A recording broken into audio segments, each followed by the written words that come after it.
الفيديو اللي غنخليكم معاه دابا فيه تصريح ورد قوي ديال خولة على صوفيا حتى هي بكات وبغات تحاول انها تدافع على نفسها. تابعوا الفيديو الاخير ولا عجبكم ما تنساوش لايك باش دائما ننزل لكم الجديد. ستوريات كاملين كل كلمه قالتها في ستوريات كتعاير فيا، وهذا الشيء ما كاينش. غنحط ستوريات واللي كيقول لي الناس محروقه، طبعا محروقه لانه كيبقى في كل حال كتشوفي انك انت غاده في طريق الله سبحانه وتعالى. قوه الا بالله، لا حول ولا قوه الا بالله.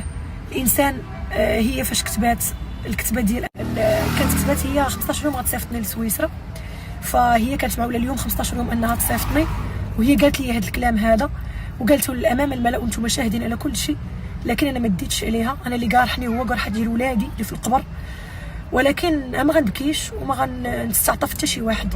الله سبحانه وتعالى فوق الجميع والقانون فوقنا كاملين. اول وحده يحق لي انني نبكي على وليداتي ياسر وزيد، وما كتظلمي حتى شي واحد، وكيجيو ناس كيكذبوا عليك وكيطيحوا لك البهتان بحال بزاف ديال الناس، ولكن بزاف الناس كندوزوهم كنقولوا ماشي مشكل، وبزاف الناس كيطعنونا وكنقولوا ماشي مشكل، حسبي الله ونعم الوكيل فيهم. ولكن وحده تقول لك انه راجلي اشرف راجل في العالم، انه راجلي لقمان ما شاء الله اللهم بارك. راه لقمان عنده 5 سنوات وزيد عامين، ياسر شهر. الوفاه ديالهم الانسان يتعلق في الوفاه ديالهم يتشمت فك، زائد كلمه ديال زين المحارم، زائد طعن في المختبر ديالي وفي المصنع ديالي والطعن في خدمتي. هادشي كله انني غير زعما قانونيه في المختبر الى اخره. والحمد لله انا بالقواعد ديالي قانونيين لدى الدوله.